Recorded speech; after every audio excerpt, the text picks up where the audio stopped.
আজ আমি বাড়ি ছাড়তে বাধ্য হলাম। হাই, আমি সৃজনী। আমার একটা ছোট্ট ব্লগে আপনাদের সকলকে ওয়েলকাম। হ্যাঁ, ঠিকই শুনেছো, বাড়ি ছাড়তেই হলো শেষমেশ। কারণ কি, আমরা আজকে শিফট করলাম আমাদের নতুন ফ্ল্যাট।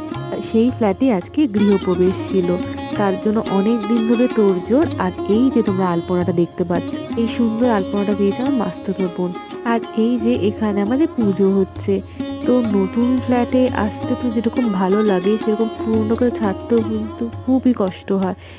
নতুন পুরনো সবকে মিলিয়ে মিশিয়ে থাকতে হবে।